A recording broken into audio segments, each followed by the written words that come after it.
This winter's snow, ice, and constant plowing has caused huge frost heaves.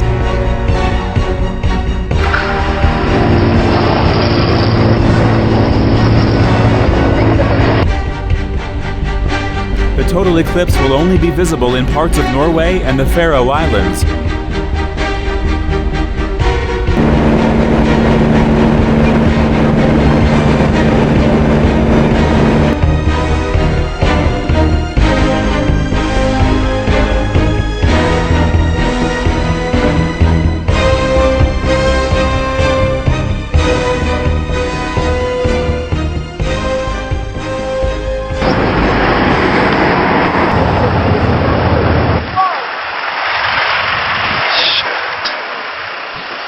It's above Constantia, just below Constantiaburg.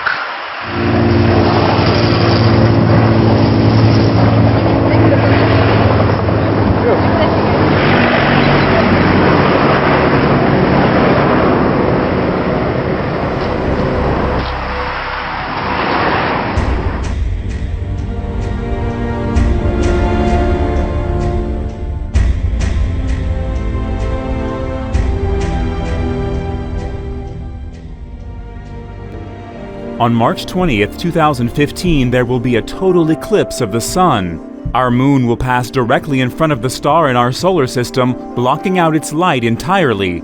You have to be extremely careful when watching this. It's best to use a pinhole projector, which can just be a tiny hole in a piece of cardboard. Then just aim the sunlight onto another piece of paper. Unfortunately for those of us in the US, the total eclipse will only be visible in parts of Norway and the Faroe Islands. A partial eclipse will be seen in Western Africa, Europe, and Northeast Asia. I'm Matt Sampson, the Weather Channel.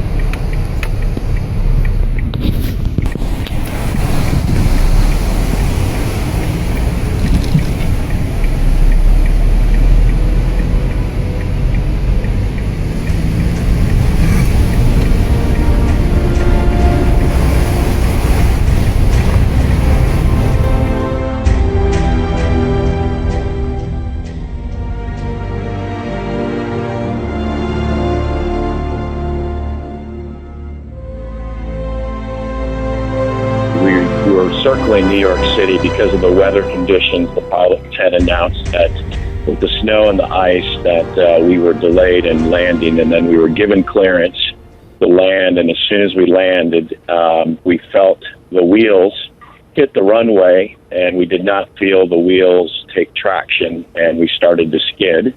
And we skid to the left side of the runway, and we continued to skid. And obviously caused for a moment of prayer and a moment of reflection. And as people were scared, obviously, at that point, the pilot did a phenomenal job, and got to take my hat off to Delta just for navigating those very, obviously, tumultuous few moments. We ended up, as you can see from the photos that I'd sent to Joey, you can see that we literally were a couple feet away from heading into the water.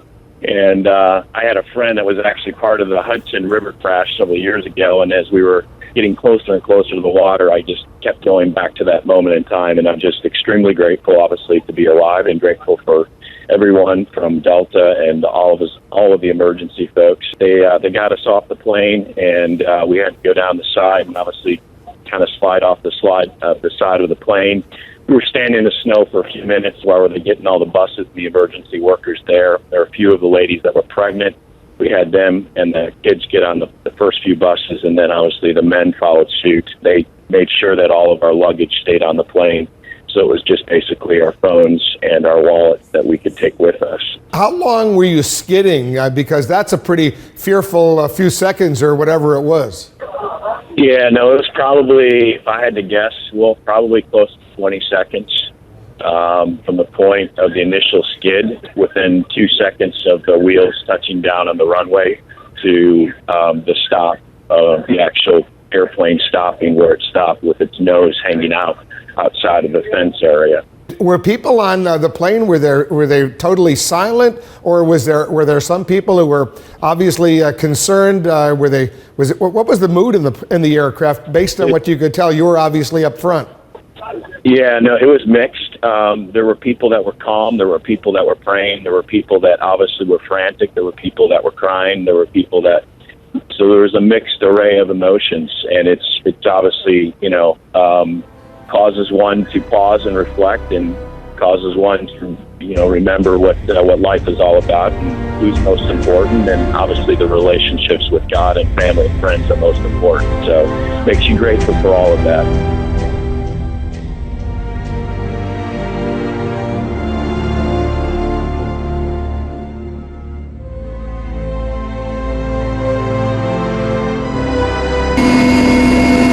A mystery at the end of the earth. Giant gaping holes in the ground appearing out of nowhere. It's happening in one of the most remote spots on the planet, in far northern Russia, Siberia's Yamal Peninsula. Translated, that's literally the end of the world. The first crater appeared last summer, then came several more. Scientists were baffled. I've never seen such craters anywhere on Yamal, where I've been, and I've never heard my colleagues talk of anything similar. Now they count at least 7 large craters, some of them up to 100 meters across. 2 have turned into lakes, and one is just a few kilometers away from a major Gazprom natural gas field. Professor Vasily Bogoyevlensky and a team of experts have made several expeditions to Siberia, taking samples, gathering evidence, even braving sub-zero cold to climb down inside one of the deepest craters for a closer look. He suspects there are dozens more in the region and says they pose a serious threat. Yes, it's very serious, and if such craters will take place in the industrial region, it could be quite serious disasters. So what's behind them? Early speculation ran wild, from meteorites and stray missiles to even UFOs and aliens. Bogoyevlensky believes a more plausible theory is that the release of methane gas is sparking underground explosions, leaving behind the massive craters. But that still does not solve the mystery. We don't know exactly from where this gas came. Some experts say global warming may be causing Siberia's ice to melt, releasing the dangerous methane blasts. While scientists continue to debate and investigate, for now the mystery only deepens. Linda Kincaid, CNN.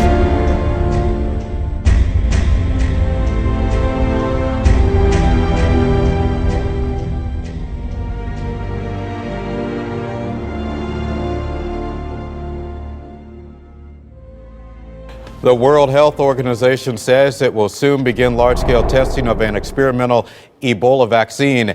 It'll be done in Guinea, where there are a large number of Ebola cases. Health officials want to see if the vaccine will prevent future outbreaks, so they are aiming to vaccinate people who've been exposed to the deadly disease. If people who are at risk of developing Ebola agree, they will be immunized and then followed.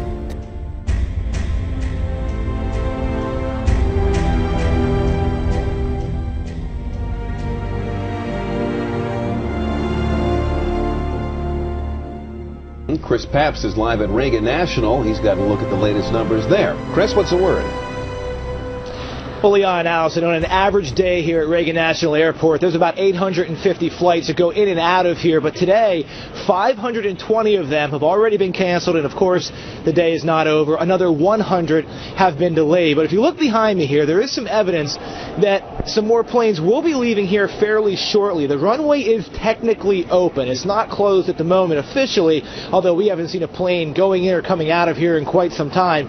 I can't really see what they're doing down there with the zoom of the camera. You can probably see a little bit better than me, but I guess we can assume that they're trying to do something to get that plane ready for some flight. So as we said, 520 planes already have been canceled here, 520 flights, and we spoke to people who are going all over the place, of course, right? It's an airport. We spoke to one guy who's trying to go to Columbus, Ohio. Here's what he had to say about his luck so far trying to find a plane to get him home. I was scheduled for a 3 o'clock flight today. They called this morning, said that one was canceled. Got rebooked. That next flight got canceled, so I'm trying for number 3. Now, airport officials say that they do hope by early in the evening the planes, like perhaps the one behind me here, they can start flying out of here. The terminal is getting packed with people. 520 flights. Clearly, a lot of people are in there. The trains, the Amtrak trains, they have been full going out, so the people don't have any other option except to hopefully get on one of those planes that could be leaving later tonight, or else there's going to be an awful lot of people sleeping in this terminal on this Wednesday night, or Thursday night.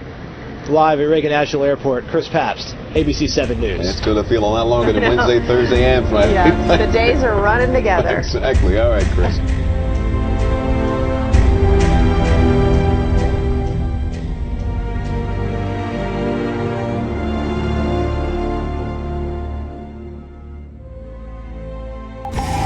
So it's been a long time coming. We've been waiting for this El Nino for a little while, but now it's actually finally officially arrived. Now, for those of you not familiar, El Nino is actually the warming of the waters in the Pacific Ocean near the equator, and it can have a lot of different effects on different parts of the world. One thing it does do is, especially in the winter in the western United States, it can bring some more precipitation than normal, okay? So we're talking rain, snow up in the Sierras, and a lot of that stuff is essential to hacking away at this drought. Unfortunately, it looks like this is coming a little bit too late in the season, okay? So it's probably not gonna help things too much, if any at all.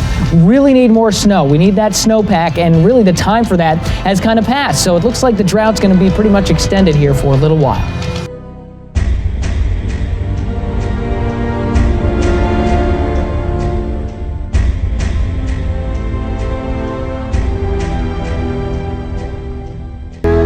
It's a miracle this young woman wasn't hurt. A security camera captured this dramatic footage of a multi-car crash during icy conditions in Cranston, Rhode Island. The first wreck happened on this snowy and slippery hill in front of an auto body shop. While their cars were stuck, the drivers were out in the street and another car came sliding in, forcing everyone to jump out of the way. But 18-year-old Taylor Pernini was struck by the vehicle. Pernini was not injured. Cranston police didn't fault anyone involved in the crash. I'm Matt Sampson, The Weather Channel.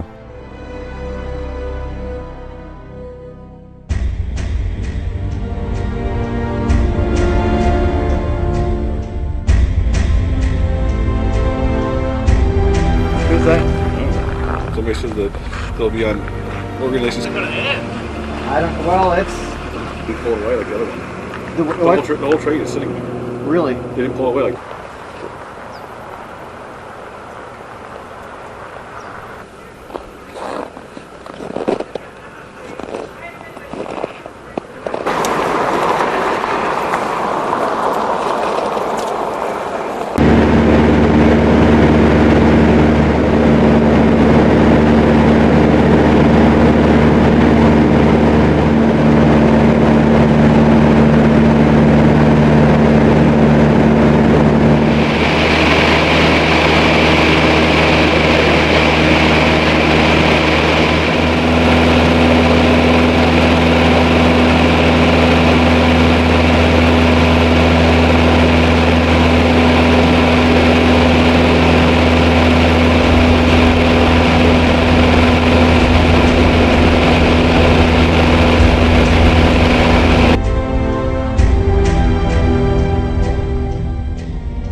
Bundled up, carried out of the Little Sprouts daycare because of a report of a strange noise in the school.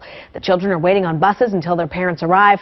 Pictures from live Sky 5 over the still active scene. No injuries have been reported. Again, the kids on those buses and safe. The building inspector is at the scene.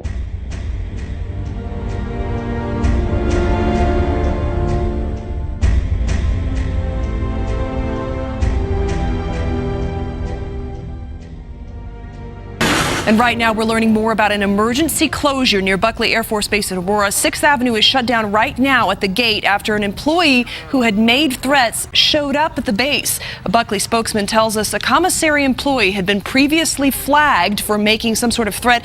So when he came to the Air Force Base this afternoon, security stopped him at the gate. The Air Force is investigating, and as a precaution, they've closed 6th Avenue in that area all around the gate.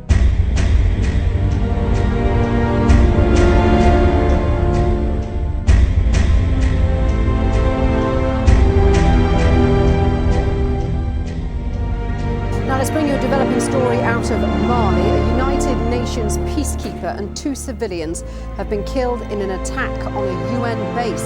Witnesses say gunmen fired rockets and shells in a dawn assault on the compound in the northern town of Kidal. Radia Achouri is the spokeswoman for the United Nations mission in Mali. She joins me on the line now from the capital, Bamako.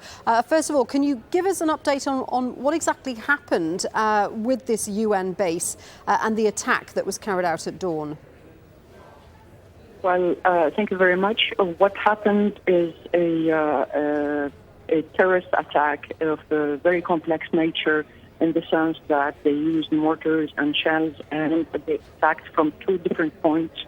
They attacked from 2 different bases, from the north and the south, and they launched minimally so far 30 shots of mortars and rockets on the camp, and some of them landed in the camp, and that's what explains the casualties among our personnel, and also among the civilian population that keeps paying the price as well. Why do you think this is happening now? There's also been an attack in Bamako on a restaurant which is popular with foreigners. Does this indicate that instability and violence is on the rise again in Mali? Look, at this stage, I cannot make links between what happened in Bamako and what happened in the north. In the north, as you know, and we kept reporting on this, the security situation kept being volatile. MINUSMA has been for quite a while, and for months at least, I'm talking about like Okay, but the UN mission, we know the UN mission is there to facilitate a political process, isn't it, that is supposed to bring stability to Mali after we saw the violence from the Tuareg and from Islamic armed groups. How, in your assessment, how is that progressing? Well, look, I mean, we are there on the ground. Obviously, whoever is launching these attacks, and these are not new, at least on MINUSMA, we are checking the facts and trying to analyze the significance of this attack after the initialing of the peace agreement in Algiers.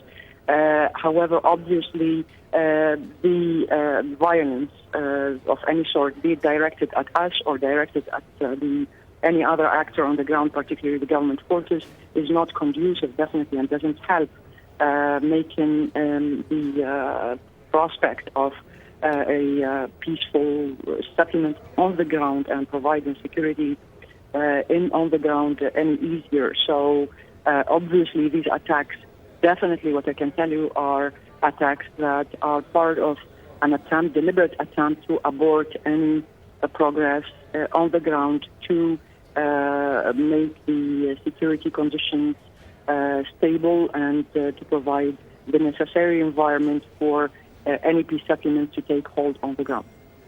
Radia, thank you for taking the time to update us on that situation. We appreciate that. Radia Achouri there speaking to us from the UN mission.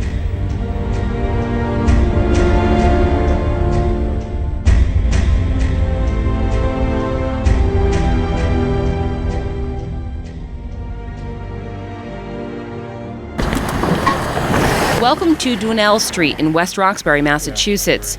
This winter's snow, ice, and constant plowing has caused huge frost heaves. It does make it a little difficult coming down the street. It's kind of hard to get around a bit.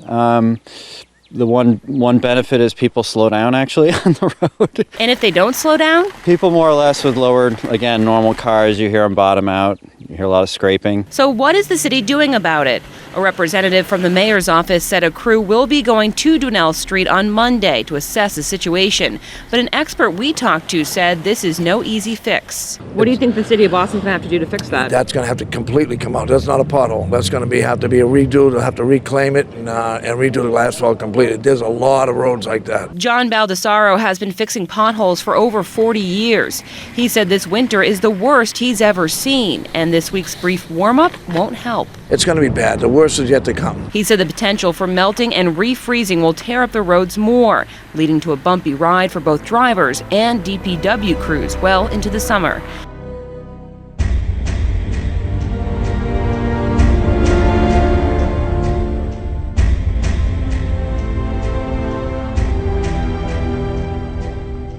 Iran has unveiled a new long-range cruise missile designed and built by the country's aerospace experts.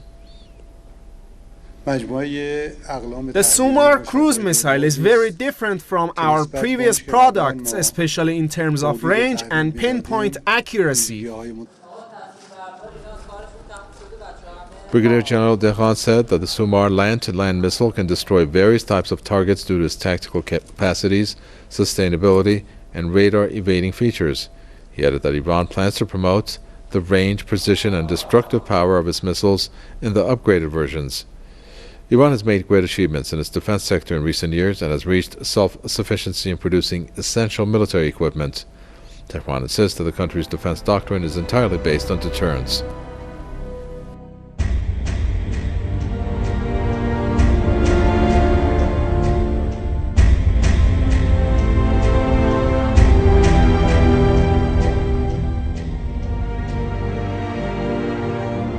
This rally in Tel Aviv was really born out of a growing discontent, perhaps even a growing anger with the current administration and with Benjamin Netanyahu. Tens of thousands of people, tens of thousands of protesters filled Yitzhak Rabin Square, which is the central square of Tel Aviv, to make their voices heard and to express that sense of discontent and frustration with politics as it stands today in Israel. Organizers say they were actually pro-Netanyahu a few years ago, but they see stagnation over the last few years, and that's why they shifted, particularly on big issues here, such as security and the economy. Headlining this event is Meir Dagan, the former head of Mossad, which is Israel's spy agency. He's very, very influential, and he has been a very outspoken critic of Netanyahu. At this rally, he said he hasn't seen this level of stagnation and this level of frustration before, and that's why he's calling for a change. At the same time, it's very important to remember that Benjamin Netanyahu still has very broad support here in Israel, and these elections are still shaping up to be very close between his Likud party and his main rival, the Zionist Union. So even for all of these people here, these are still shaping up to be very close elections, and because of the way Israeli politics works and the way the Knesset works, it's very conceivable that Netanyahu's Likud party could lose the elections, and yet Benjamin Netanyahu could still be Israel's next prime minister. Oren Lieberman, CNN, Jerusalem.